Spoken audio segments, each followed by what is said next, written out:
හරි සුබදස අපිට කියලාම අද අපි සාකච්ඡා කරන්න යන්නේ 2024 25 මැත්ස් පේපර් එකේ ඕලෙවල් මැත්ස් පේපර් එකේ ඝන වස්තු පුෂ්ඨ වර්ගඵලයේ පරිමාව ගන්න. රයිට් මෙහෙම කතාවක් කියන්නේ.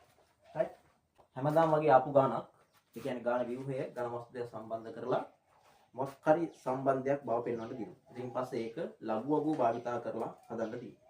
මෙදා පාරක් එහෙම වැඩක් වෙලා තියෙනවා. හරි එහෙම කතාවක් කියන්නේ පැත්තක දිග සිම්පල් A වූ සමචතුරස්‍රාකාර පතුලක් සහිත ඍජු උස 2 A වූ කුඩා ඝන ලෝහ ඍජු පිරමීඩ 9ක් උණු කර පිරමීඩ 9ක් උණු කරලා ලෝහ අපතේ නොයනසේ පතුලේ ආරේ ආර්ධ උස 3යි ආර්ධ ඍජු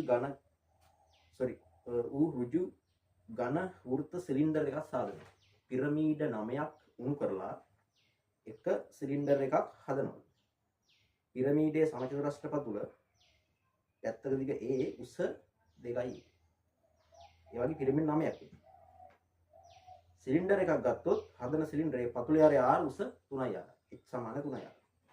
එහෙනම් සිලින්ඩර මේ පිරමීඩ 9 පරිමාව සිලින්ඩර්ගේ පරිමාණ සමාන කරනවා. ඒක දාලා සුළු කරගුවම මම ප්‍රකාශයෙන් කරුවේ. A ගණේ සමානයි 5 බෙදීම 2යි R ගණේ බව පෙන්වන්න තියෙනවා. එහෙනම් මෙහෙමයි මේ වගේ පිරමීඩ් එකක් තියෙනවා. හරිද? එතකොට ඔය පිරමීඩ් එක පතුලේ A මේකේ උස හරි පිරමීඩේ සිරස් උස කොච්චරයිද 2යි. එතකොට සමානයි 2යි. ඉතින් මේ වගේ පිරමීඩ් 9ක් නේද? ඔය වගේ පිරමීඩ් 9ක් උණු කරලා හැදුවල් සිලින්ඩර් එකක්. හරි. මේ වගේ සිලින්ඩර් එකක් හැදුවා. එතකොට මේ හදපු සිලින්ඩර් එකේ පතුලේ ආරය උස 3යි. හරි. ඒතර බව පෙන්වන්න තියෙන්නේ මොකද්ද? ඒ ගණනේ සමානයි 5 බෙදීම 2යි R ගන්න. හරි. එහෙනම් කතන්දරේ ඔකයි. මේ පිරමීඩ් 9 පරිමාව සිලින්ඩරයේ පරිමාණ සමාන කරලා ප්‍රකාශ හරි සම්බන්ධයෙන් සුළු කරලා පස්සෙත් මෙන්න මේ ප්‍රකාශය ලැබෙන්න ඕනේ. ඒ ගණේ සමානයි 5 බෙදීම 2යි R ගණේ. ඉතින් පස්සේ 5 වලට අගයක් දීලා තියෙනවා. සිම්පල් R ට අගයක් දීලා තියෙනවා. ලඝු භාවිතා කරලා A වලගේ සොයන්න තියෙනවා. හරි. එහෙනම් A නේ උත්තර වෙලා තියෙන A ඉන්නේ පිරමීඩ් එන පිරමීඩ පැත්තේ මුලට නෙමෙයි. මොකද්ද? පිරමීඩ 9ක පරිමාව සමානයි කාටද? සිලින්ඩරේ පරිමාව. පිරමීඩයක පරිමාවට පොදු සූත්‍රය තමයි 3න් 1යි A වර්ගයේ පතුලේ වර්ගඵලය වැඩි කිරීම උස. ඉතින් ඒ වගේ පිරමීඩ් 9ක්. සිලින්ඩරයක පරිමාවට පොදු සූත්‍රය 5R වර්ගයේ. එතකොට 3න් 1යි A වර්ගය කියලා කියන්නේ මේකේ A වර්ගය මොකද? A වැඩි කිරීමේ පතුල. උස h කොච්චරයි 2යි. ඒ වගේම කොච්චරක් තියෙනවද 9ක් තියෙනවා. මේ 9. එතකොට 5 වලට ස්ටික් විදිහක් දාන්න මොකද උත්තරේ 5 ඇසුරෙන් තියෙන්නේ.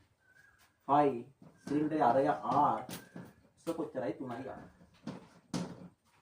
3ට 3 1යි 9ට 3 3යි කියලා කියනවා.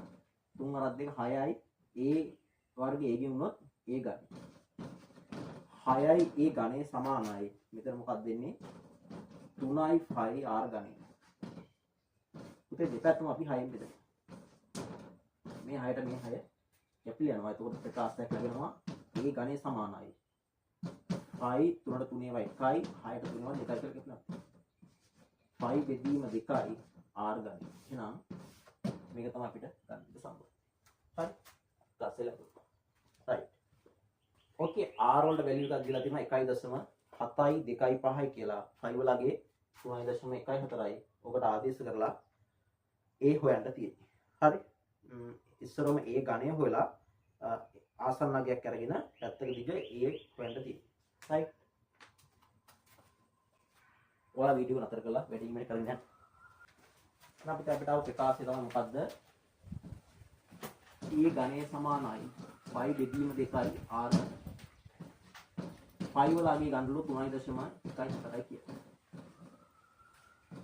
R වලගේ ගණඩලු කීයද දිලත් හරි?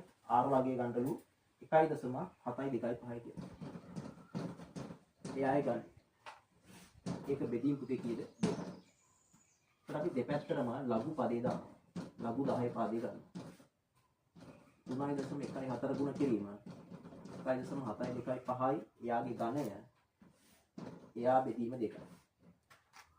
එතකොට log a ඝනය සමානයි ලඝු 3.14. ගුණිතය දැම්ම එකතුව ලඝු 1.725 එයාගේ ඝනය ඍණ ලඝු 2යි. ඊට පස්සේ පුතේ මේකේ ලඝු බැලුවොත් එහෙම ඊට කලින් මෙන්න මෙතන මේ දර්ශකයක් තියෙනවා ඒක මුලින් අපි ලියන්නේ. එතකොට ලඝු 3.14 ලඝු නීති අනුව මේ ලඝු ගණකයේ දර්ශකයක් තිබ්බොත් මේ දර්ශක ලඝු පද විදිහින් වෘත්තය දෙස යන 3යි ලඝු 1.725 ඍණ ලඝු 2යි. දැන් මෙහෙමයි ලඝු a ගන්න. පූර්ණාංශයේ 0.31 4 පුතේ. 31 4 නා 0.4969. 0.4969.